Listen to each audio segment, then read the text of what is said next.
Class, welcome to the lecture number 17 of the course, Power Station Practices. So in lecture number 16, I started power factor, and I told you that power factor is nothing but power factor is a degree to which any given load matches the resistive load or equivalent resistive load. Okay. So there I told you that from there we tried a formula that average power is given by RMS value of voltage into IRMS current into cos of theta V minus theta I. Okay, and this was cos theta V minus theta I. It was nothing but power factor, and VRMS and into IRMS is nothing but apparent power. Okay. So let us solve one numerical problem. The problem is like that: I have a circuit where I have two impedances, impedance number 1, and in series with this impedance I have another impedance, that is impedance number 2, and this circuit is connected to a sinusoidal AC source with voltage 60 angle 0 degree in volts. So the voltage across, let me mark the polarities first, because after marking the polarities the problem simplifies. Okay, so consider the voltage drop across this impedance is V1 and the voltage across this impedance is V2. This is the impedance equal to this resistive part 2 and the reactive part 1J.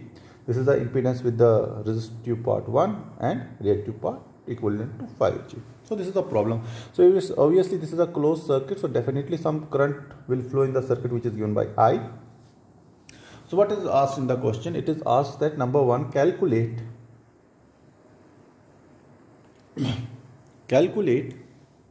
the average power.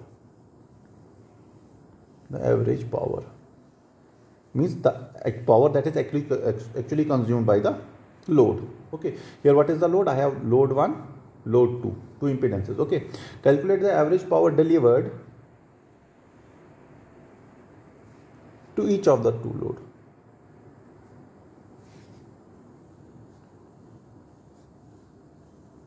Each of the two loads. Number 2, calculate the apparent power supplied by the source. Calculate the apparent power supplied by source.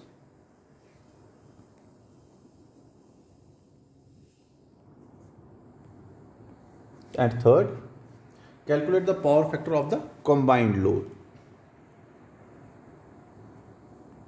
Calculate the power factor of combined load or loads. So obviously if this is a voltage and I have the impedance, so I can draw the current in the phasor form I. In the phasor form, as it is nothing but voltage divided by the whole impedance. Voltage is 60 angle 0, whole impedance is 2 minus 1J plus 1 plus 5J. So it will be equal to 60 angle 0 divided by 2 and 1 3 plus 4J. Okay, so you can use your calculator to solve this problem, and you will get I is equal to 7.2 minus 9.6J. So in the polar form I can write I is equal to 12 angle minus 53.13. So this minus 53.13 is the theta I. Okay, this angle is the theta I. Now let us calculate the drops across the two impedances, that is drop across impedance 2 minus IJ and drop across the impedance 1 plus 5J. So which is respectively given by V1 and V2. So V1 will be nothing. V1 is nothing but current multiplied by the impedance. So 12 angle minus 53.13 multiplied by impedance 2 minus 1J. So directly using calculator you can get it 26.8 angle minus 79.7. Similarly, V2 is nothing but 12 angle minus 53.13 multiplied by the impedance 1 plus 5J. So it is coming out equal to 61.18 angle 25.26. So I have solved this problem here, and firstly I have, if you will see V2, I have converted it. First I got the solution in the rectangular form, and then I converted it back to the polar form. So what you got? You got the total current in the system, what is the drop across the load 1 and what is the drop across the load 2. So what is the first part? Let us calculate the average power delivered to each of the two loads. Means what is the average power consumed by this load and what is the average power consumed by this load. So now I will solve the problem number 1. So P average of what? Which load? First load, 2 minus 1J. It is nothing but voltage into current into power factor. So what is voltage? Vrms. Vrms is given by 26.8 into what is IRMS? IRMS is given by here 12 multiplied by cos of theta V minus theta I. Theta V is the angle of the voltage. Which voltage? V1. Okay, which is minus 79.7 minus what is theta I? Minus 53.13. So it will be plus 53.13. Okay. So this way you will get the average value of the power that is consumed by the load 1. Okay. So you will get P average 2 minus 1J. Okay. And this is coming what is equal to 287.6 watt. Okay. So another method to calculate P average is nothing but I square R. You know what is the current? 12 angle minus 53.13 into R. R is nothing but the resistive part, which is given by 2. Okay. So answer will come around 288. Okay, if you will see. So we are getting 287.6. So still the answer will be same, because I told you that the power will be consumed only by the resistive part. Okay. So what I am saying P average, you can also calculate P average 2 minus 1J is given by I square into R. Magnitude of I square into R. Magnitude of I square is nothing but 12 square into R is nothing 2. So 12 square is nothing 144 into R. R is the resistive component. So it is equivalent by 288 watt. So which is approximately same as this 287.6. Okay. So you can calculate it like this as well. Okay. Similarly, second point,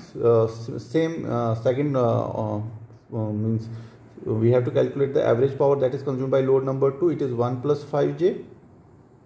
So what is it given by? It is given by V2 into I2, V2 into I, because same current is flowing here, into cos theta V is now 25.26 and theta I is the same minus 53.13.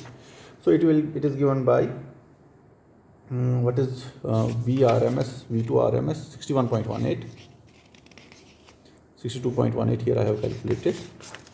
So it is given by 62.18 multiplied by 12 multiplied by cos of 25.56 plus 53.13. So this P average is coming out as 143.98 watt. Okay.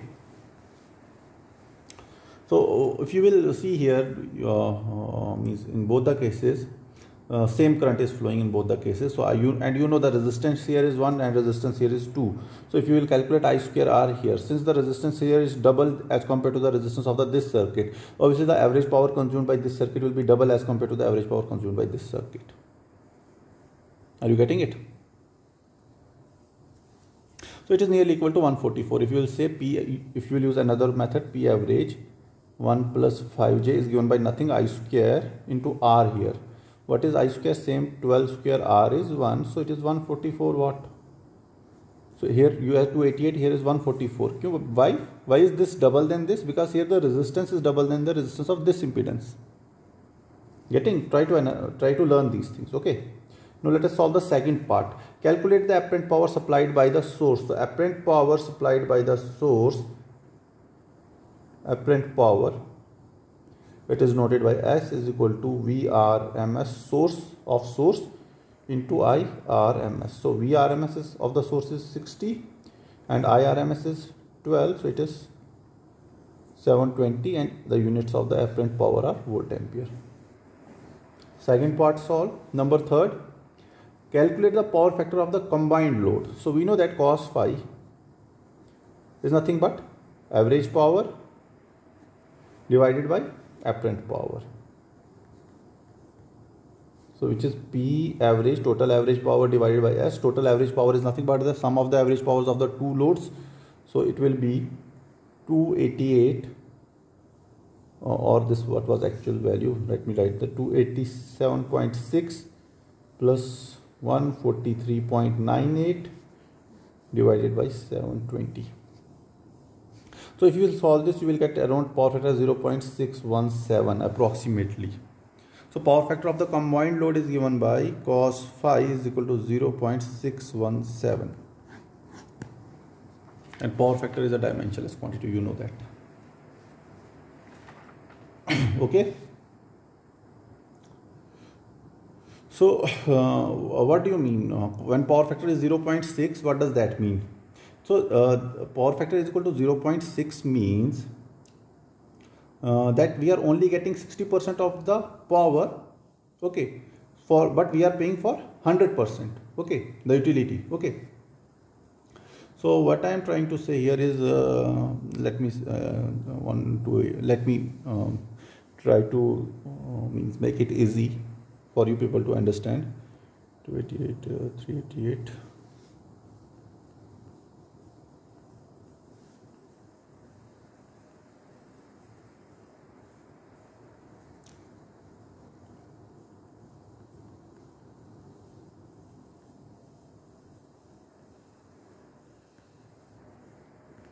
Look, I am saying power factor is around 0.6, which is 0.617. I am saying approximately 0.6. So that means I am saying we are only getting 60% of the power. Okay, suppose it, how much power is it? Is the grid supplying? It is supplying me 720 volt ampere. Okay, since the power factor is 0.6, how much power I am getting? So total average power, if I will see, it will be around 288 plus 144, which is given by 432 watt total average power. So 432 is nothing but 60% of 720. Are you getting it? 432 is nothing but around 60% of 720. Okay, got it? So I am saying since the power factor is 0.6, that means we are only getting 60% of the power. Okay, but the utility is paying for what? For 100% of the power, but we are only taking 60% of that. Rest 40% is means that is first absorbed and then reflected back to the source, okay, in the form of a reactive power. Got it? So next topic, let us see what are the. So if the power factor would have been 0.7, okay, so at that time what would have been this the average power? So it will be 70% of 720. Okay, so it will be something 500 watt. Okay, so let us I will not go into detail. So what are the causes of low power factor? Causes of low power factor, LPF. So the first reason for the cause of low power factor is the induction machine. Induction machines. You know that if I will talk about a three-phase induction machine, so at full load, three-phase, at full load, okay, at full load, a three-phase induction machine operates at a power factor of 0.8 lagging. Okay, so so this induction machine, so whenever these induction machines are put on the system, on the grid, so definitely they will degrade the power factor of the system. Apart from the loads, the power factor this is at full load. It is operating at 0.8 lagging power factor. So at reduced load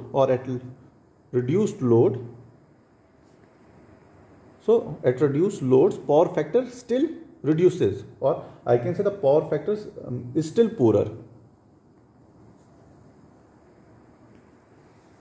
Okay, so the power factor of single, and this was about the 3-phase induction machine, and the power factor of a single phase induction machine, it is around 0.6 lagging. तो मैं कह रहा हूँ in case of a 3-phase induction machine at full load it operates at 0.8 lagging power factor, and if the load is reduced the power factor still reduces. Okay, and in case of a single phase induction machine the power factor is 0.6 lagging. Okay, remember in both the cases induction machine always consumes reactive power, so this means if it always consumes reactive power means it is an inductive circuit, so definitely there will be a lagging power factor. Okay, the second point is the transformers. Okay, you know that each transformer, it draws a magnetizing current. Okay, magnetizing current for what? For the production of the flux. Okay, so this current, that is magnetizing current,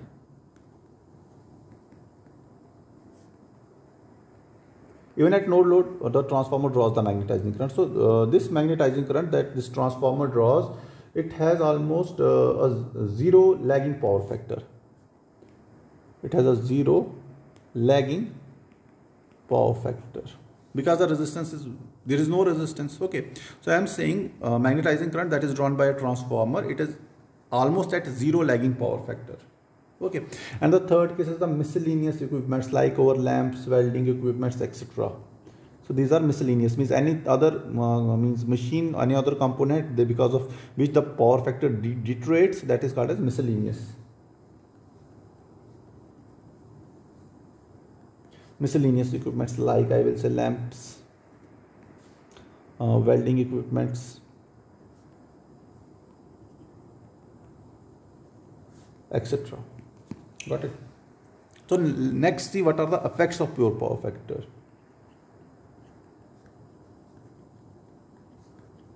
Effects of poor power factor.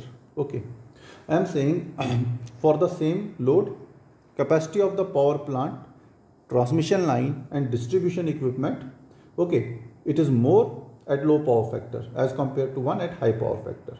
Okay, so for the same load, I am saying capacity of the power plant, capacity of power plant, transmission and distribution,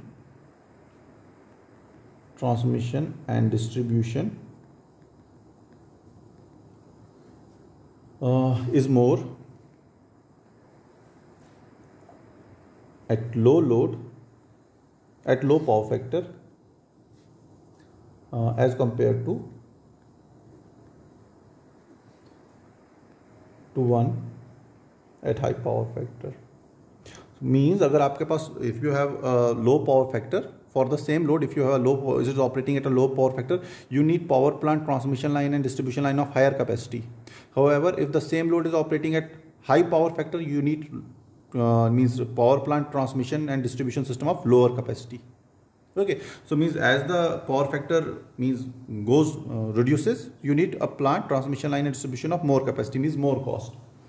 Second point, I am saying oh look, let me write it down, then I will explain. I am saying for the same active power,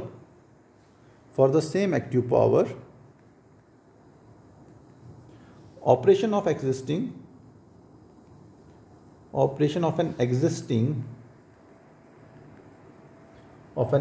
power system at low power factor, means overloading the equipment at times of full load. Okay, so I am saying if I have a I am transfer for the same active power. Okay, means then the same active power is to be transferred. So when the system operates at low power factor, that means we are overloading the equipment when we are operating the system at full load. Okay, because if there is low power factor, what will happen? If the power factor is low, the system will draw more current. Okay, because you know P is equal to VI cos phi. If I have a 10 kilowatt of equipment, whether the what will happen, it will draw the it has to draw this means suppose I am saying that I have a 10 kilowatt equipment and the voltage is constant at 220 volts. 10 is very high, I will say 2 kilowatt system operate at constant voltage of 220 volt. So what happens at a if the power factor is high, okay, the magnitude of the current reduces. But if the power factor is poor, so for absorbing this this 2 kilowatt load, what will it does? It will take more current. So if it will take more current, means there will be more load. What do you mean by overload? Overload means you have a system, or you have a means distribution system or a transmission system. More current is flowing through that system. Okay.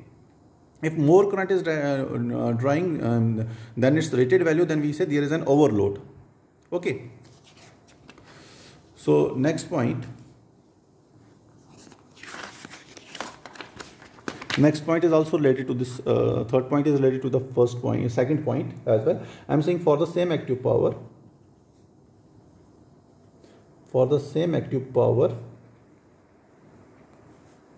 Okay, a lower power factor means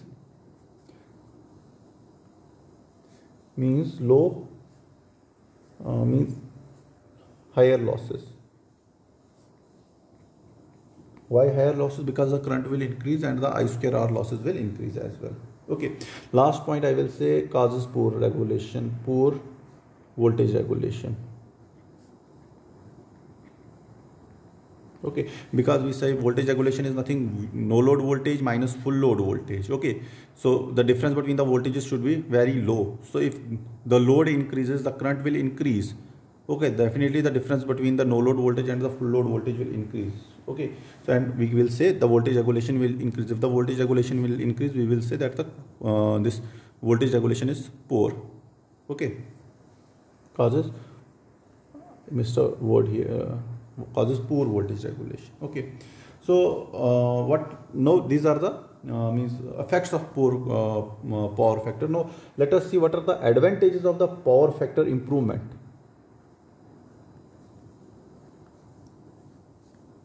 Advantages of power factor improvement. So firstly I am saying if I am improving the power factor, what will happen? The current in the line will reduce. Number one, reduction in current. Reduces or reduction in current. Number second, if the current will reduce, what will happen? The IR drop, that is this line in the system, there is some conductors in the system, they definitely have some resistance. So if the current reduces, I into R drop will reduce and we will get more voltage at the load end. So increase in voltage level at load end. So increase in voltage level at load end with respect to what? With respect to the system with poor power factor. Okay, with respect to the system with poor power factor, if we will improve the power factor, then the voltage at the load end it increases. Okay. Third, if the current reduces, first point, if the current reduces, then the losses in the line will reduce. So reduction in I square R losses.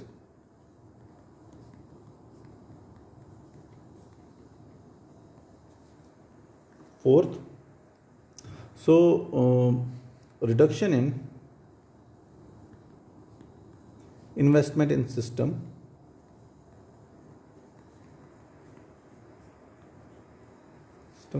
Facilitates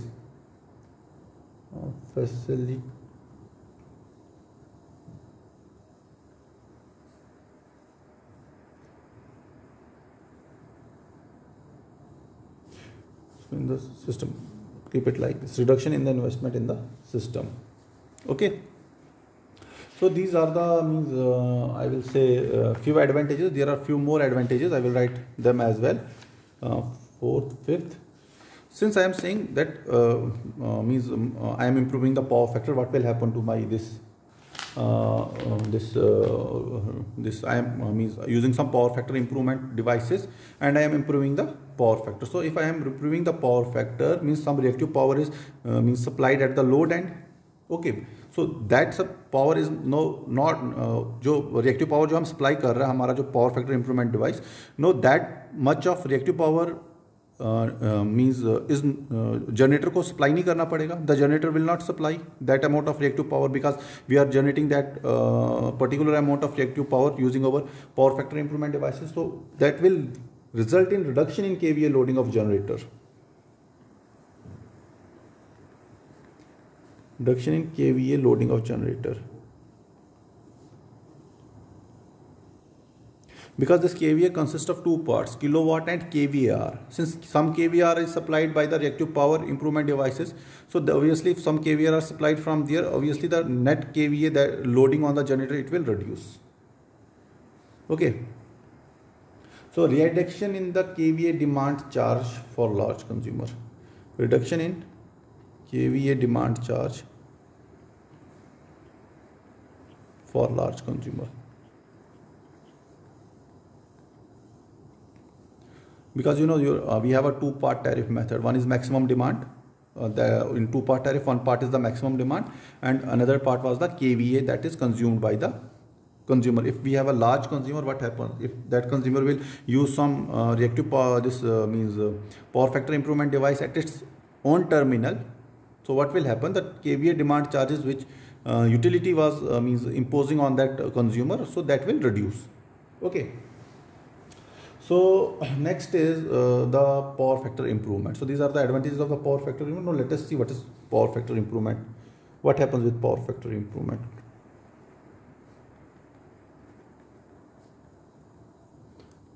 Power factor improvement. So for power factor improvement, we generally use shunt capacitor of the rating somewhere rating ranging from few kVAR to few thousand kVAR. ठीक है, means generally by shunt capacitor or shunt capacitors, because most of the load over it is lagging load. So how can we improve the power factor? We will use some equipments that will means provide leading current. Oh, that is by shunt capacitors. Okay, by shunt capacitors of rating from, what is the range? Few kVAR, 15 kVAR, few kVAR, that is 15 kVAR to 10,000 kVAR. Suppose कितना बड़ा capacitor होगा, ठीक है. So means generally it is not economical to raise a power factor to unity. We cannot, means we are saying it is power factor is 0.6, let's raise this power factor to unity. Okay, whole problem solved. But it is not possible, means to increase the power factor to unity. There are certain reasons for it. What are the reasons? I will say, first I will say not possible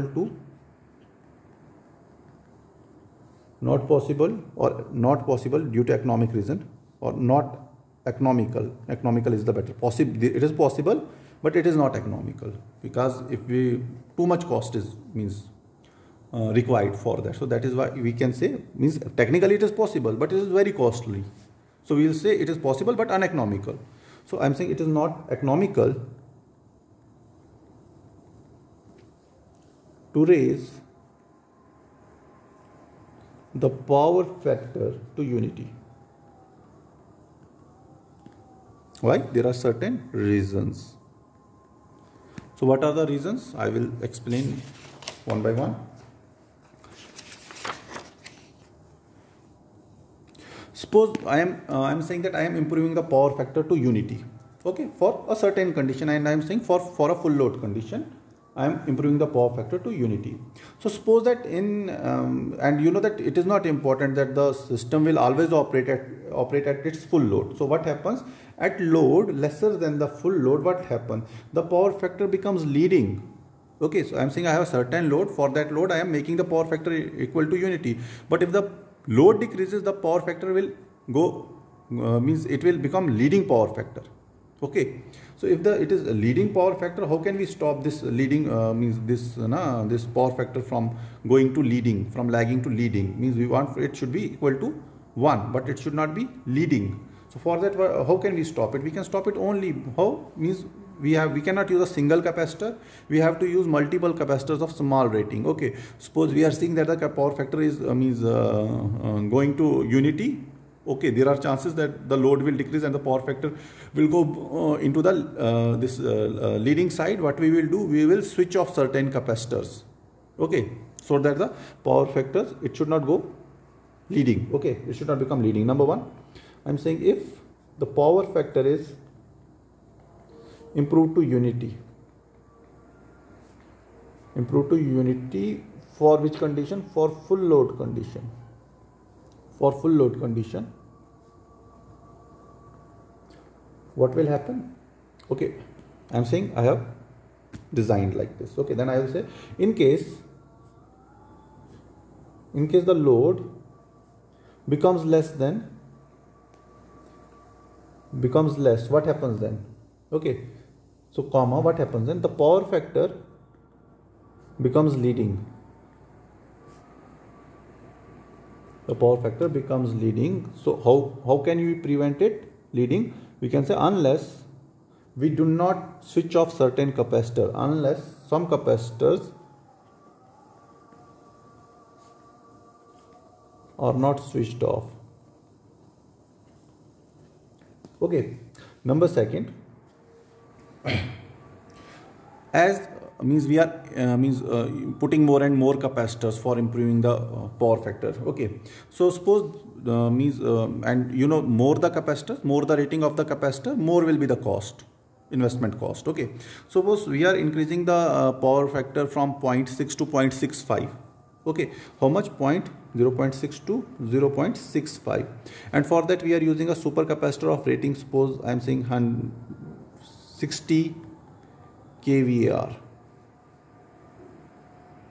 Okay, and the cost for the 60 kVAR is, suppose, let us forget about the case. I am saying more the size, more will be the cost. So then I am saying that I am improving the capacitor from 0.65 to 0.7. What will happen to this? Then I need a capacitor of 60, from 60 to suppose 200 kVAR. And from 0.7 to 0.75, then I need a capacitor of suppose 800 kVAR. Means the capacitive power requirement, the capacity of the shunt capacitors, they will increase tremendously. Okay, significantly the capacity will increase multiple times. So that is why we are saying it is not means economical. So I will write here in my own words. I am saying as the power factor increases or approaches unity, maybe I will explain this with the help of a numerical. As the power factor approaches unity, the capacity of power factor improvement devices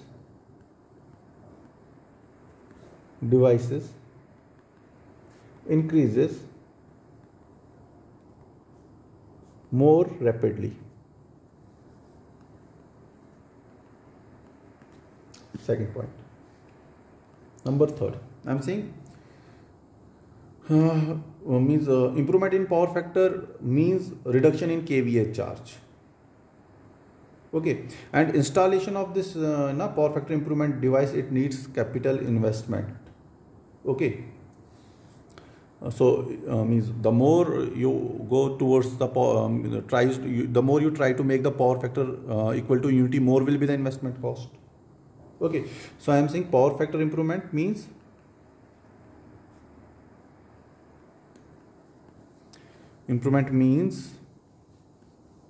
reduction in kVA charge, K small, VA capital. So installation of power factor improvement device means power factor improvement device needs capital investment.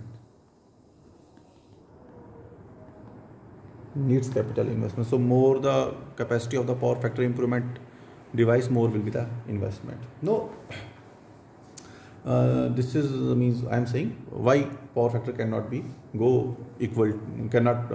made equal to unity, because it is not economical. Though it can be made means technically, but it is not means economical. So we do not try to make this power factor equal to unity. So somehow we try to keep the power factor somewhere between 8 to 9 or between 8 to 8.5. Okay. So we are talking about power factor improvement. So in power factor improvement, power factor can be improved in two ways. Power factor can be improved in two ways. Okay, number one, what I will say, I'm saying that I will keep my real power demand constant, but I can vary the apparent power. Number one, keeping the real power demand constant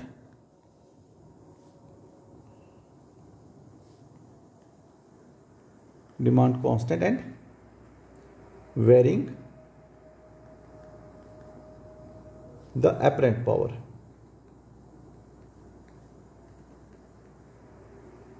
Okay, what is real power? Real power is nothing but your kilowatt. And what is your apparent power? Nothing but kVA. Okay, so I will keep the first method to improve the power factor is I will keep the kilowatt demand constant, but I will change the apparent power, that is volt ampere. Okay, the second method is keep the VA constant but vary the real power demand. Second is keeping the kVA same and varying the